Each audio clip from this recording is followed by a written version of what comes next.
Can you hear me? Probably not, because YouTube sucks. Carme Turner, I finally made it live. Me too. Good morning, we're both here. Carme, 5x5. Thank you, Derpy, for the win. Good morning, everybody. I am Bear from the internet.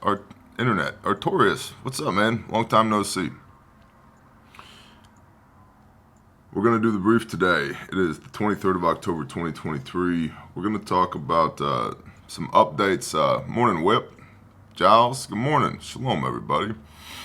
We're going to talk a bit about what's happening in Israel and effects that is having here. There's definitely some preparedness lessons we can take out of what's happening in Gaza. And then we're going to touch on Gog and Magog, because I've been getting a lot of questions about, is this Gog, is this Magog, what's going on? There's a lot of, well, shit, let's just be frank. There's a lot of non-biblical teaching on what Gog and Magog is. So maybe since it came from the Bible, from a guy named Ezekiel, who was a priest in the temple of Judah, maybe we could go back to the source and, see what the word has to say on that. That's what we're going to do this morning, be it the Father's will. It is odd. It's a very strange time as far as supply chain is concerned. And I bring that up because this show is, as always, brought to you first and foremost by the grace of the Most High, and then by the awesome people at Patreon. Links are in the description. And then by Refuge Medical. Dude, it is literally not possible. Joe Aquilino, what's up, bro? It's literally not possible to keep Bear Facts in stock right now. So, check the website. I do believe we have bare mins, the bare minimum in stock. And a lot of people are like, what's the first aid kit I should get? It's called a bare minimum for a reason. So, refugemedical.com. Now, to the brief. Okay, Bear. Friday's release of 2 American hostages from Hamas, right, from the chickpea gang, has given hope for potential release of more of the 200 or so approximate captives, and it's allowed for more delay before a ground invasion by Israel into Gaza. It is believed that this was an attempt by the chickpea gang, Hamas, to ease the military crackdown from Israel, but it does not appear that it will be effective.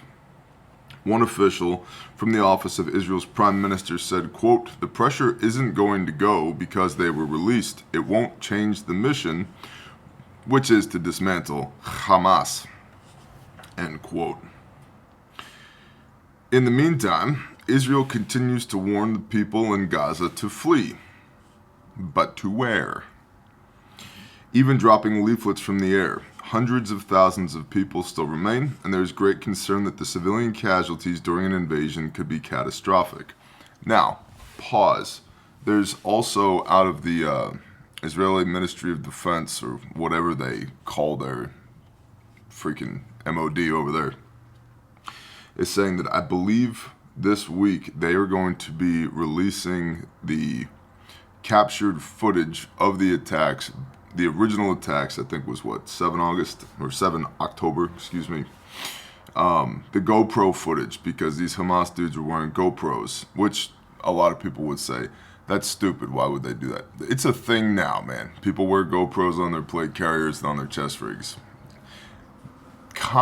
Remember, information warfare, it's a thing. Controlling the narrative, it's a thing. The Israelis are saying they are going to release this footage of Hamas attacking and chopping people into pieces and setting civilians on fire and all these things, so that the world can know what Hamas has done in this attack. Now, what's up, Don Stinson? Great meeting you and Dudley at Self-Reliance Festival. Looking forward to what comes next. Awesome. Prime Survival, good morning. The thing is, and I'm not saying this, I think everybody here understands, although we may have some new people, I certainly don't support Hamas. And I don't have a great amount of love for the nation state of Israel either. But how do we know when that footage comes out that it's not been doctored or altered in any way? And the answer is we don't know. And so, preemptively, warning against getting all bent out of shape once that footage does drop. Also, there's certain personalities on the internet who have been talking about atrocity propaganda, and that what Israel has been doing, talking about all these horrific things that have happened to their people, is atrocity propaganda, and that is being used to spin people up to support Israel's actions in Gaza against Hamas. Is that possible? Yeah. Do I know some people over there who have seen with their own eyeballs what has been happening? Yeah. Is the reporting thus far based upon eyewitness testimony, right? Because that's biblical. In the mouths of two or three, let a thing be established. Is the reporting thus far accurate regarding the supposed atrocity propaganda? Yes. Hamas did a bunch of terrible things to the Israelis when they attacked. It does beg the question, why though? If you're gonna, and I was talking with Billy from Perma Pastures about this yesterday, if you're Hamas and you're gonna attack and you're gonna sweep in, right, speed, surprise, violence of action, and you know when you attack that the Israeli QRF, Quick Reaction Forces, is supposed to show up. If there's any breach of that line of conflict there in between Israel and Gaza, the QRF is supposed to show up. How do you all of a sudden have the time to be raping and pillaging? So there's definitely something fishy going on there as far as made it happen, let it happen with this attack.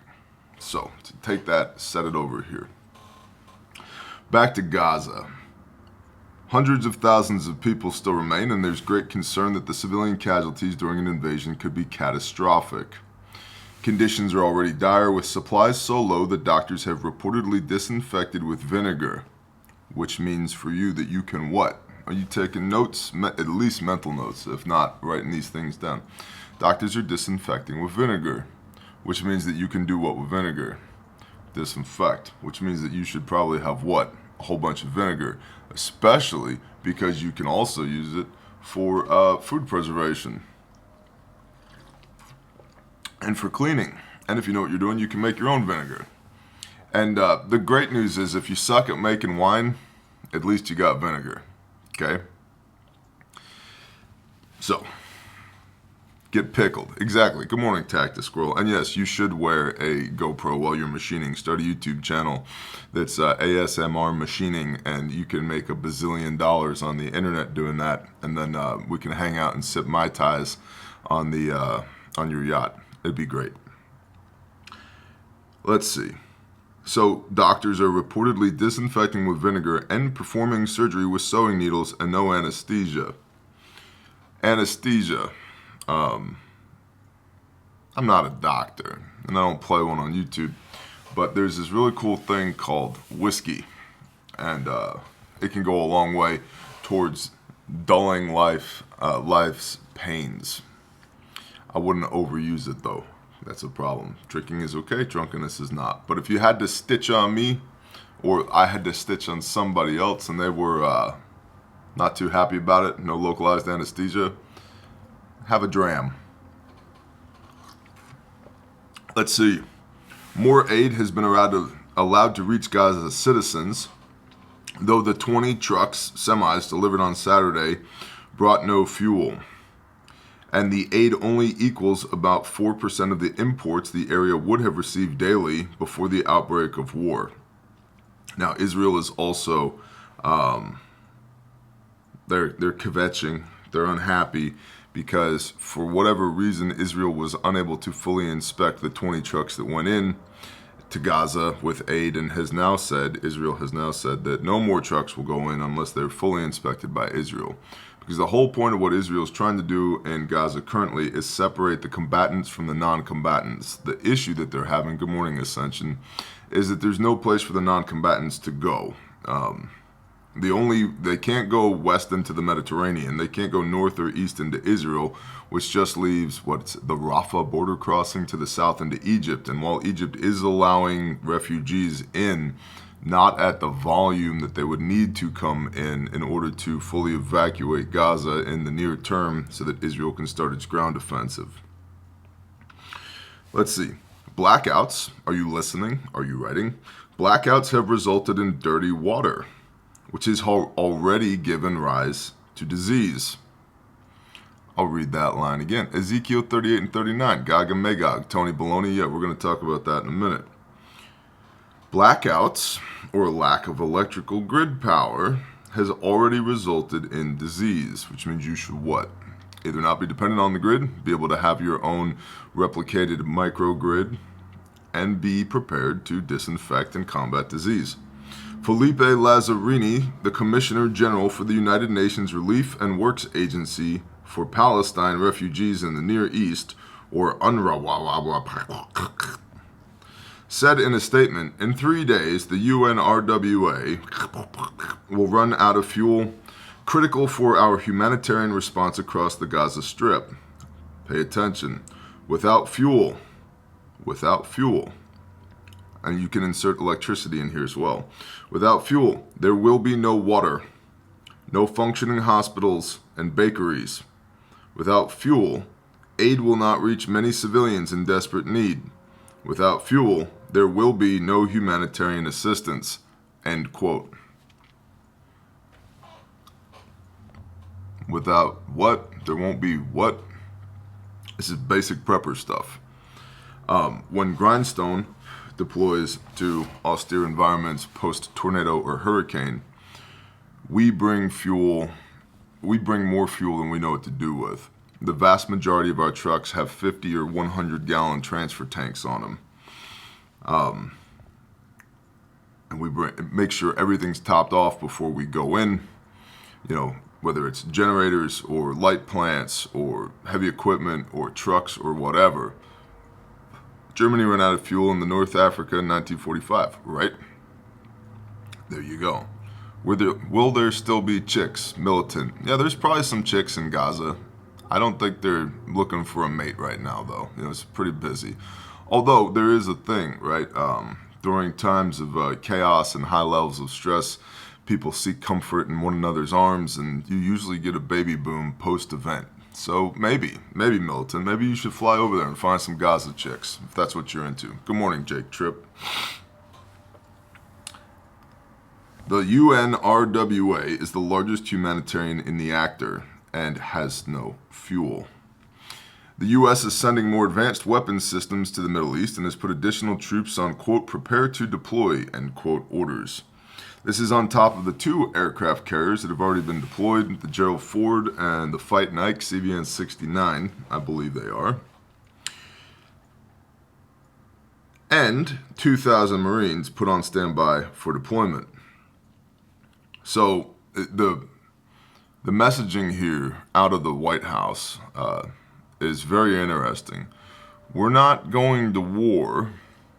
We've just got 2 carrier strike groups and a couple thousand Marines over there. Which a carrier strike group has Marines native to it anyway, typically speaking. We're not going to war. This isn't a war. We're just going to go over there and just make sure that this little thing that Israel is doing doesn't turn into a big thing. While Syria, Jordan, Lebanon launch rockets at U.S. troops in Iraq, and one of those ships that we've got in the Med, forgive me, I don't remember which one, shot down several missiles that were launched at it, as well as several attempted drone strikes. So it's not war. It can't be war. What is it? The Defense Authorization Act signed in 2001. We've been in a state of USS Carney. Thank you, Daniel. We've been in a state of perpetual war anyway. Congress has not declared war here. Although Congress hasn't declared war, I believe, since 1940, when we went to war during World War II. Rato said, rule number 1, don't get dead. I have this awesome thing. I'm going to take a picture of it and when I get home, and I'll post it on Patreon. It's a 3 bullet point list that my 7-year-old made, entitled "How to Survive." Number 1 was don't die. I thought that was really good. Number 2 was live. Very good. And number 3 was have a BandAid kit. And now it's very cute, right? It's very cute. But if you think about it, priority number 1, don't die. Okay? So keep that air going in and out, keep the blood going round and round, don't put yourself in stupid situations, maintain situational awareness, don't take unnecessary risk, don't die. Number 2, live. Okay, so now that you didn't die, what are you living for? Right? Like, do stuff. Take care of your wife, take care of your kids, take care of your friends. Prep, right? Serve your creator. Live. Life and life abundantly. Go live. Then number 3, have a BandAid kit. Why?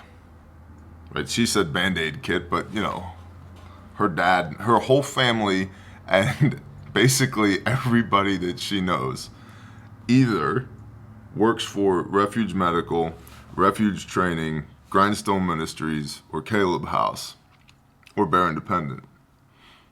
Right? Have a BandAid kit. Because, see line 1 and line 2. Because don't die, and because live. So don't die if I have to use it on myself, and live, save other people, use it on other people. Very profound for a 7-year-old. Like, it's really good teaching, honestly. But we're way off base over here. 2,000 Marines have been put on standby for deployment in this not war in the Middle East. One Bear National wrote in recently, quote, "My brother-in-law is serving on the USS Bataan, which a few months ago was moved out of the Persian Gulf. My sister is visiting from out of state and informed me that his ship is already stationed close to Israel. Also, every other ship in that part of the world is already in the Eastern Mediterranean or Northern Red Sea. Supposedly, the only ships being talked about in the news are the ones that were leaving the States," end quote. That's a cool kid. Thank you, Brother Giles. Speaking of ships in the Med, China has 6 warships.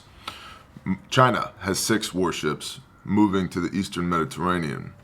If you're not entirely sure where that's at is if you go far enough east in the Mediterranean, you hit Israel.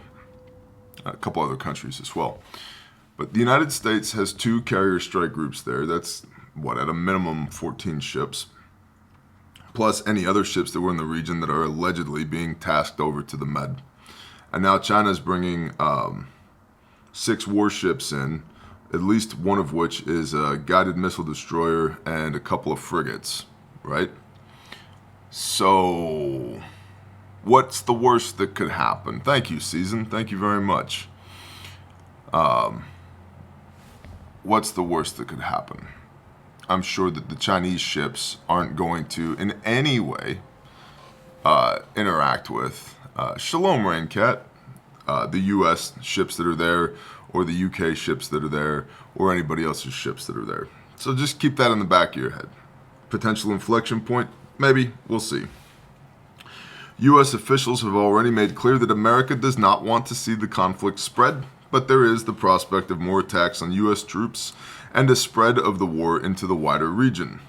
As mentioned previously, the U.S. has pledged billions of your taxpayer dollars in aid and is already sending massive amounts of ammunition and equipment. In addition to this country's policy on Iran will need to be reevaluated, according to veteran diplomat David Hale, who said, quote, "We do need to rebuild our domestic bipartisan consensus about what our goals are," aka former Speaker of the House, get back to business as usual of fleecing the American taxpayer. Otherwise, the Iranians and their allies in the Middle East will continue to probe for weaknesses and division and wait each administration out for a better opportunity, end quote. Or I'm just throwing this out there, or B-52s carpet bomb the place, call it good. Now, I say that tongue-in-cheek because I don't have all the information, but that's the direction my flesh goes, right? Just Okay, you don't want a carpet bomb. Let's do precision strikes. Whatever you're into. But, like, why is the United States of America biting its fingernails over Iran? Dude. Problem solved. Next.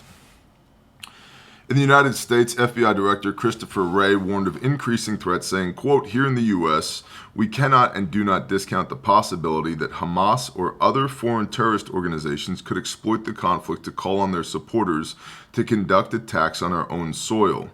We've got to be on the lookout for lone actors who may take inspiration from recent events to commit violence of their own," end quote.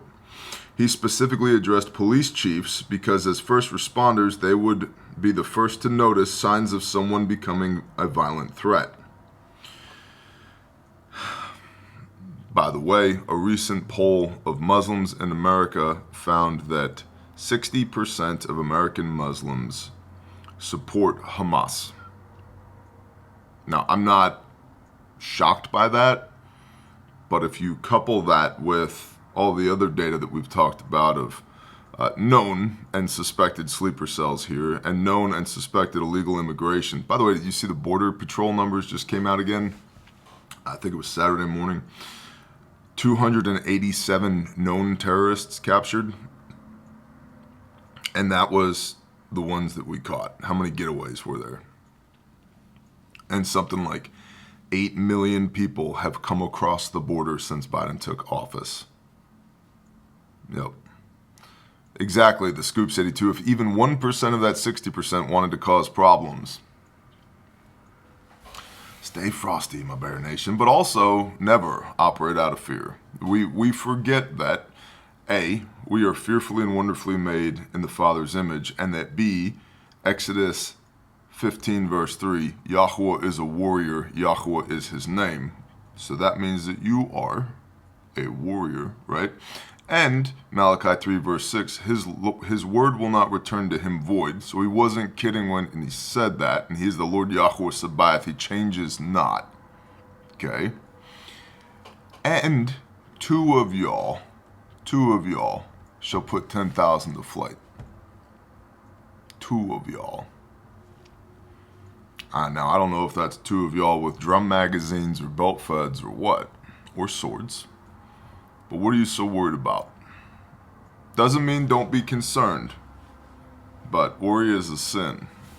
Worry is not trusting in the Creator.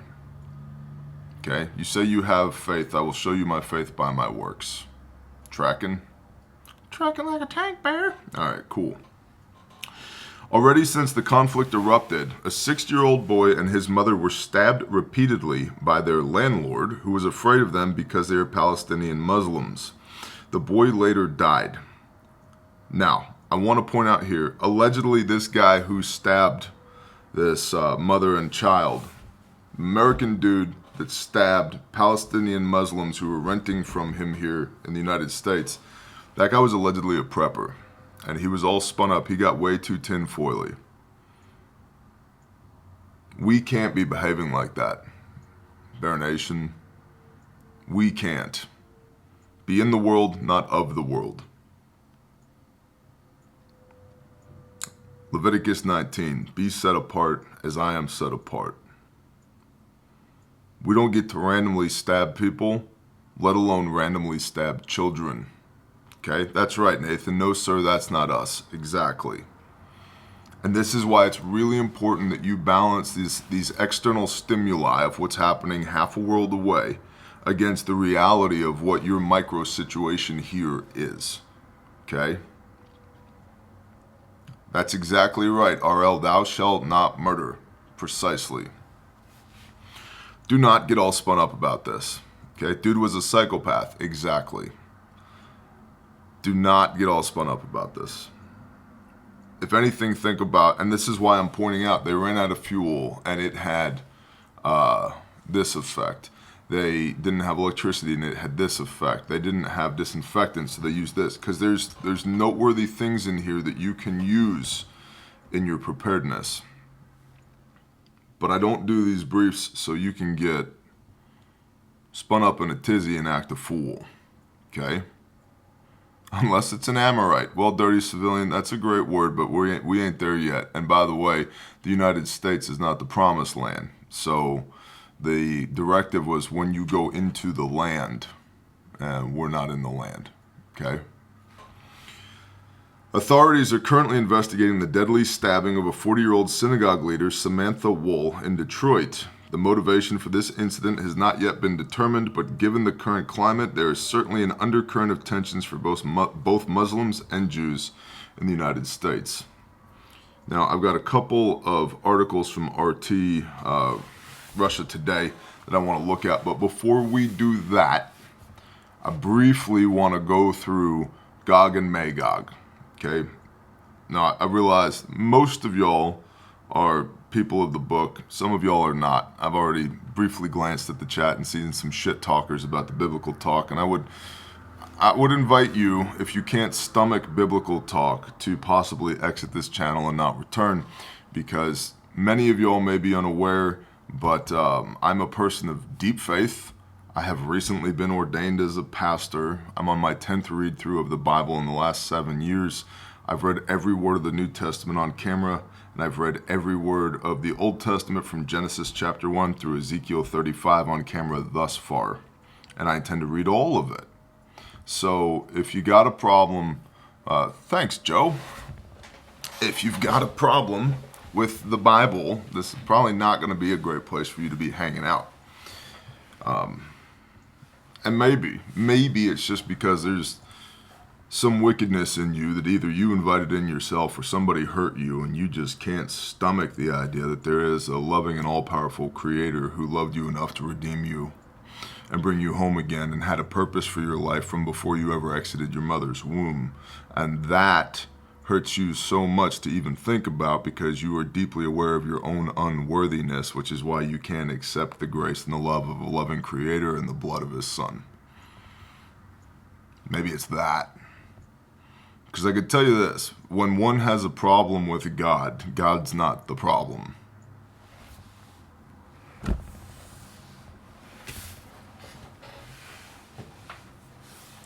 Oh, Father.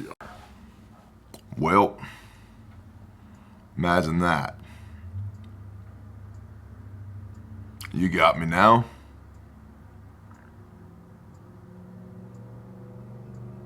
We back. What's up, Whiskey Charlie? I see you. 5x5. Thanks, Shop Stuff. Yeah. Tell me you own a social media platform run by Satanists without telling me you run a social media platform run by Satanists.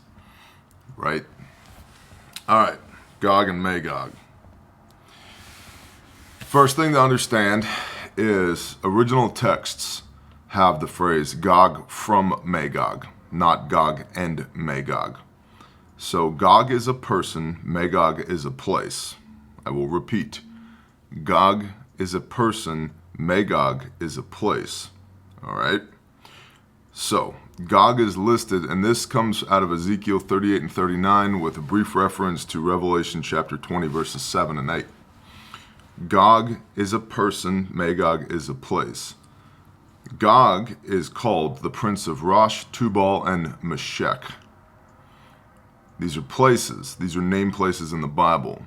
So, using current lines that are drawn on a map against ancient biblical name places, Rosh is southwest Russia. Meshech is the country of Georgia, and Tubal is northeast Turkey. Now, so Gog is the prince of Rosh, southwestern Russia, Georgia, and Turkey. AKA, love you back, Tia. AKA, President of Russia, biblically speaking. Did you say Putin? No, I said the President of Russia, who currently is Vladimir Putin. Now, also mentioned as part of this army that's going to come against Israel is Persia, Cush, Put, Gomer, and Togarmah. Persia is Iran. Kush is Ethiopia, Sudan, somewhere in there. Thank you, R. Heath. Somewhere in that area, basically Ethiopia. Put is Libya. Gomer, interestingly, Gomer is the area of Crimea and the Luhansk and Donetsk regions of Ukraine. Coincidence, I'm sure. And Togarma is Armenia, where there's been a genocide ongoing for how long? So we've got 8 nation states: Rosh, Meshech, Tubal, Persia, Cush, Put, Gomer, and Togarma. And these are currently on the map: Southwest Russia, Georgia, northeastern Turkey, Iran, Ethiopia/Sudan region, Libya, Crimea and southeastern Ukraine, and Armenia.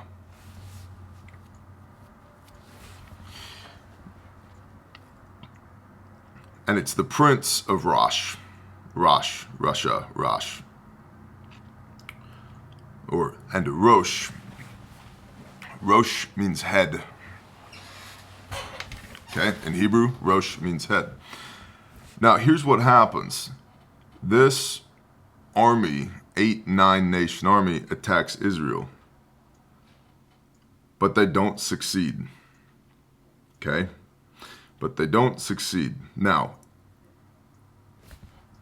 Yehezkel is a Jew who was a priest in the temple during the second exile period after the destruction of the temple, who's prophesying against these places on behalf of the Creator, speaking to the tribe of Judah.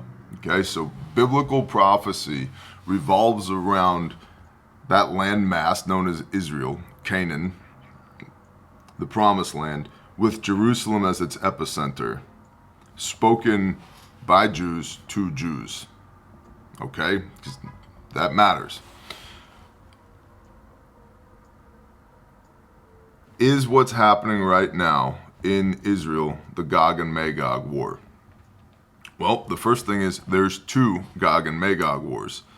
There's the war, Gog and Magog War, that's prophesied in Ezekiel 38 and 39. And then there's a war that involves the same types of, the same people groups in Revelation chapter 20. Mark R, not yet. So check this out.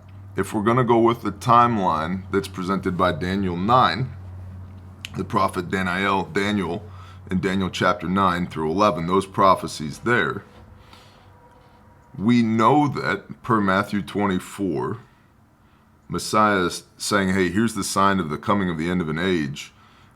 First, we have to have the abomination that lays waste, the abomination of desolation, is prophesied by the prophet Daniel in Daniel chapter 9, which is at 62 weeks.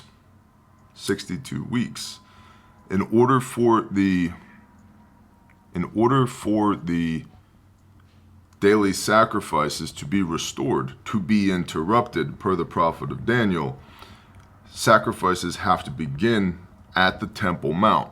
Not necessarily in a temple, but at the Temple Mount, which is currently owned by Christians and leased to Muslims, where the Al-Aqsa Mosque is at. Okay? So, that means the ceremony of the red heifer, per the Jews, I'm not saying I believe this, I'm saying that this is what they think. They have to do the ceremony of the red heifer first to cleanse the Temple Mount before they can start daily offerings to begin potentially the timeline as laid out in Daniel chapter 9, where somewhere around 62 weeks per Jewish eschatology, Gog and Magog are defeated by Messiah. Okay? Which means that if they were going to, if today they slaughtered a red heifer and cleansed the Temple Mount today, you got a minimum of 15 months before Gog and Magog. So, for a long time, I have been saying, I'm keeping an eye on that. And when they do that, I'm not going to be very excited. when they slaughter the red heifer and they cleanse the Temple Mount with the red heifer, which, by the way, for everybody who thinks that there's deep spiritual significance to that, there is, because that's how the Torah works and that's how sacrifices work. But if you've ever watched Fight Club, they're making soap. They're making soap. That's why the red heifer has to have never had a yoke put upon it. It has to be high in fat content, and that's why it's burnt up with cedar and hyssop, which is antimicrobial, antibacterial, antiviral. So you take the fat from the calf and the ash, the lye, from the wood, and you add water to it, and congratulations, you've made Dawn dish soap. The waters of purification for cleansing. You made soap. Okay? And so when they say they cleanse the Temple Mount, they're making soap. I see in Torah Firma Homestead, I heard the red heifer would be ready in 2024. They've got anywhere between 5 and 7 that they're currently inspecting, because the Jews are taking this literally. When it says a perfect one, they said if it has 2 or more hairs that are not red on it, then it can't be the perfect one. Missing the Hebrew connotation of perfect means without spot or blemish, meaning just no busted legs, no googly eyeballs, no infection, no disease, just a good red cow. So, when they do that, when they cleanse the temple, that biblically begins a 15-ish month clock, countdown to the prophecies in Daniel chapter 9, somewhere around week 62. You've got the Gog and Magog War, which Israel wins. Those nations are utterly destroyed. Okay? But this is the cool thing. Per Jewish eschatology simply means what's your understanding of end times. Gog and Magog are defeated by Messiah. Now Messiah, I believe, when Yeshua returns the second time, we know biblically, due to biblical prophecy, he came first as Mashiach ben Joseph, the suffering servant who dies and atones for his people, as prophesied in the Old Testament. When he comes back in Revelation 19, he comes as Mashiach ben David, the righteous king in the line of King David, who restores the Father's people to the Father by reinstating the Torah. How interesting. And so when that righteous king comes back and destroys Gog and Magog, Gog being a person, Magog being a place, the Jews understand that to be the coming of Messiah. And the Jews will see him coming and go, there's Messiah. And we, the Christians or the Messianics, will see him coming and go, there's Messiah coming again. And the Jews will realize the mistake that they made the first time around, and there will be weeping and gnashing of teeth. Okay? All that to say, look for the red heifer. They slaughter the red heifer today, and biblical prophecy holds up, based upon not because the word is wrong, but because of our understanding and interpretation of the word is wrong. You got maybe 15 months from the time they cleanse the Temple Mount to the time the Gog and Magog kicks off, per Daniel chapter 9. Okay? So is this the Gog and Magog war? Not currently.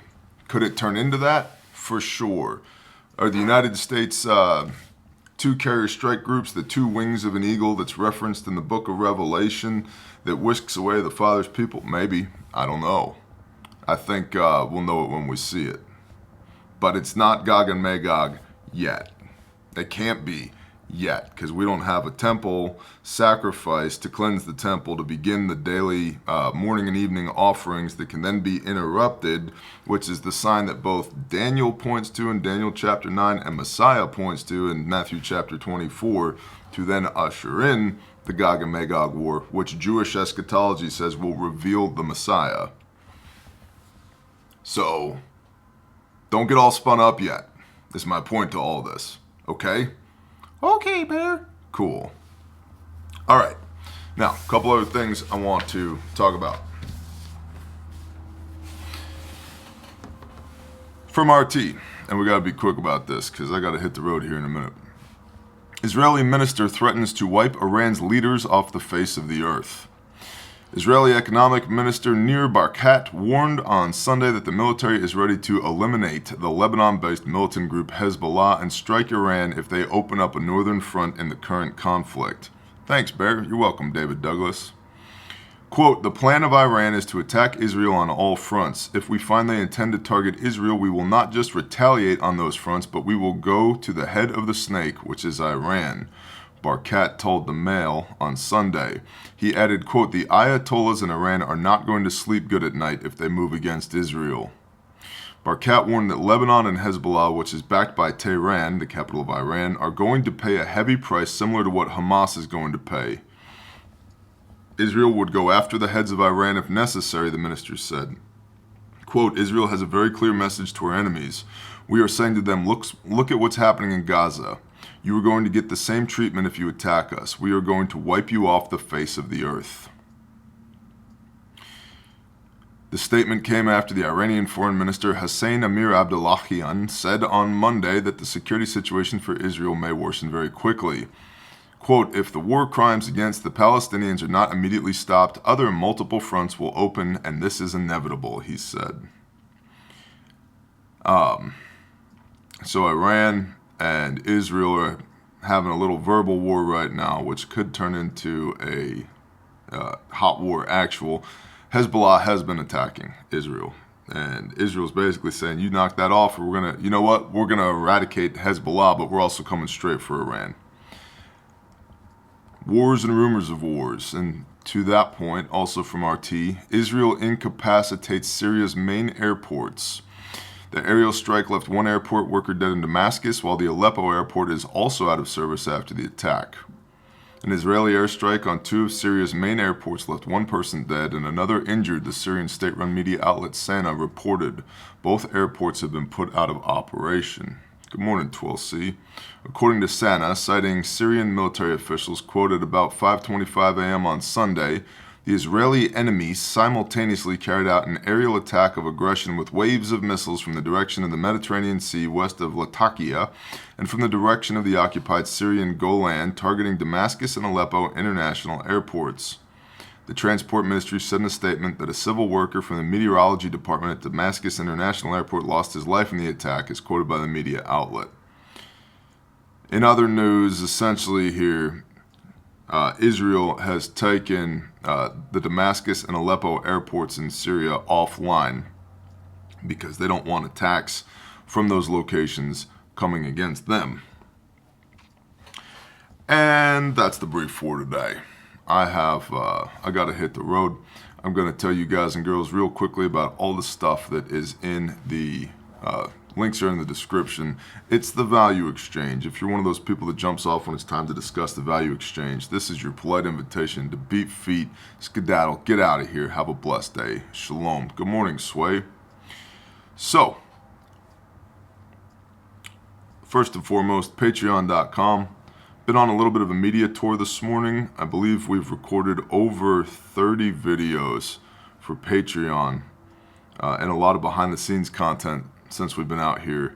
And when I say Patreon content, I'm talking about we were at Polyface Farms talking homesteading and food production with Daniel Salatin, Joel Salatin's son.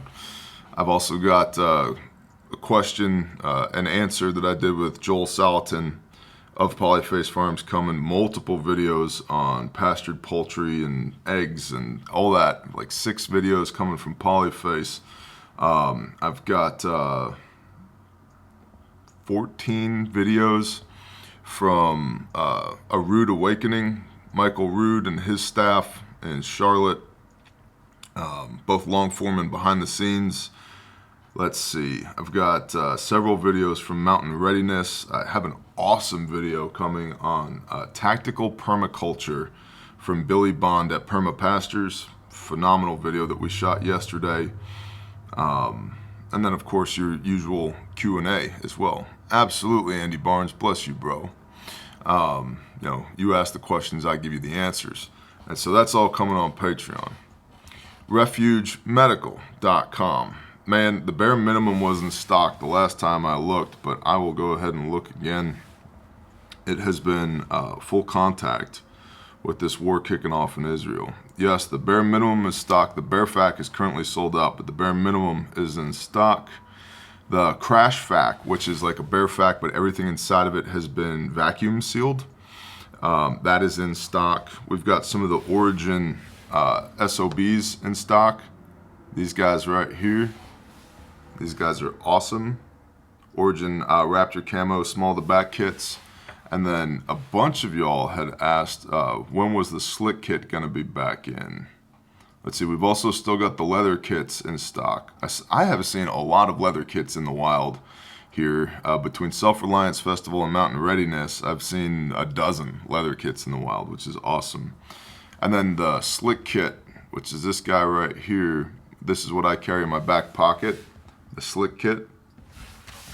That's this. I showed this on camera like last week and they sold out like that. It's just a vacuum sealed package. I've got chest seals in here. I've got a compressed bandage in here. I've got compression bandage rather. I've got combat gauze. I've got gloves, and I've got flat duct tape. Couple that with a tourniquet, Committee on TRCC recommended windlass tourniquet, and you've got a very capable EDC. Oh, I've also got four episodes of Stop the Bleed live from Mountain Readiness coming on Patreon as well. If you don't know how to use your medical stuff, there's a free playlist here on YouTube. Just go to the trauma medicine playlist and there's 8 episodes there. And I cover all the ground in those 8 episodes that we cover in our paid classes at Refuge Training. So if you can't come to class, at least watch those videos. Thoughts on the SAM XT tourniquet. It is a Committee on TRCC recommended windlass tourniquet. It does work. It's just huge. It's just really huge. And for that reason, I don't like it. The form factor is terrible, if you're asking me. It's significantly larger than a cat. And it's not in any way better. Not in any way better than a cat or a soft T. It's just different. We also have the BPKs, bleeding prevention kits, in stock. These start at $60. And in there, you've got a tourniquet, compressed gauze, trauma dressing, gloves, shears, mylar blanket, permanent marker, and instruction card for $60. It's a really good deal. So you can check all that out at refugemedical.com. refugetraining.com. We've got classes, tactical medical classes coming up October 29th and 30th in Spiro, Oklahoma at our headquarters. The evening of the 29th, we're doing a block party in the Refuge parking lot, so come hang out. We're gonna, grill some food, hang out, meet the team, fellowship, all of that. Those will be the last public classes that we very likely do in 2023. So, Jeff Burrian just received my 2 bleeding control kits. You guys are amazing. Thanks, Jeff. I appreciate that. Oh, also, we got pretty fast shipping and real people. If you have any questions, go to refugemedical.com, scroll down to the bottom. You will find our phone number there, and you can call us and talk to a human. There's not even a phone tree. Press 1 to talk to a human. No, it's just Heath running around the office answering the phone every time it rings. Are you a Christian or a Messianic Jew? Neither. I'm a believer in Messiah, and I read the Bible, and I do what it says. I'm so Christian that Christians don't like me anymore. I'm definitely not a Jew because I believe in Messiah, and I don't do Jewish stuff. I do Hebrew stuff. I firmly believe in Messiah. I also firmly believe Allah forever throughout all your generations and all your dwellings means exactly that. So, and I have if you're interested in that, search Bear Independent Testimony, 3-part video series on that. Refuge Ruckus is coming up. I need you guys and girls to be, please, promoting. What's the difference? Go watch the testimonies, okay? I need you guys and girls to be promoting Refuge Ruckus, please. I'll tell you what the difference is. You guys ready? You ready to get punched in the face with some truth? Christianity's not biblical, and neither is Judaism. And we are you born again? Yes, dumbass. Gosh dang. Listen. Neither are biblical anymore. Neither. are biblical anymore. Christian doctrine is not biblical. Judaic doctrine is not biblical. Do not add to or take away from the word of this law. That's Old Testament, Deuteronomy. How about New Testament in the book of Revelation from the mouth of Messiah? He who adds to the words of this prophecy shall have the plagues of this book added unto him. He who takes away from the word of this prophecy shall have his name taken away from the book of life. Well, both Christianity and Judaism have added significantly to the word. Okay? So, I read the book and I do what it says. I give zero shits about man-made doctrines and dogmas. Listen, everything else is in, good morning, coal miner's daughter. What's up, cuz? Everything else is in the description down below. You guys know the drill.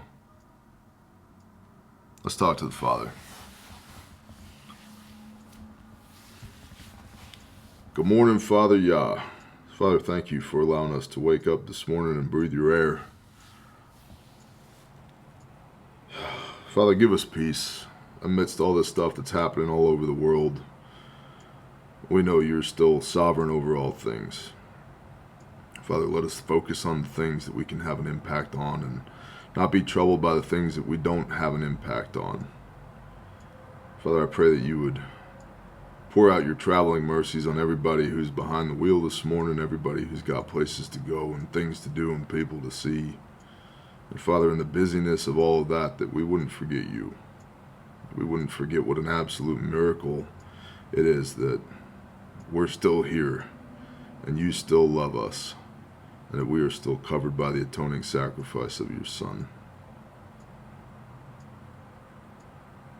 Father, I pray that you just pour out your Spirit on all these people today. Father, those who are hurting, that you would comfort them. Those who need healing, that you would heal them. Those who need restoration, that you would restore them. Father, just work a whole bunch of miracles today that are absolutely and undeniably of you. Make it abundantly clear that everything that happens today couldn't have happened without you. Father, to build a witness and a testimony. Father, those that are bowing their head for the first time in a long time this morning, I pray that you would speak to them. Let them know that they are loved, that they are not outside of your reach. They are fearfully and wonderfully made in your image, that you have a plan and a purpose for them.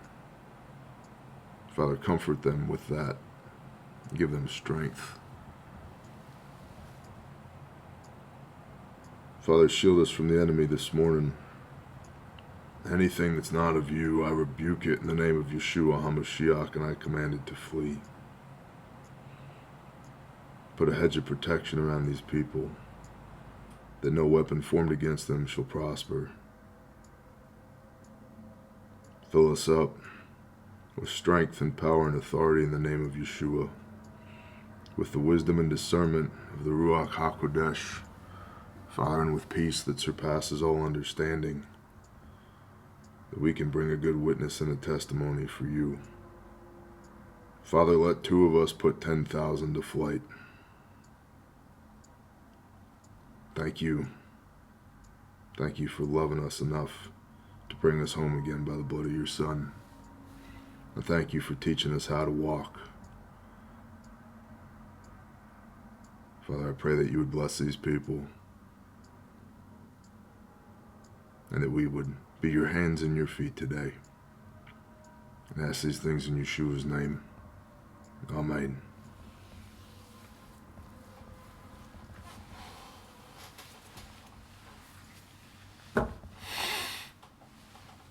Y'all have a beautiful day. I'm out. Shalom.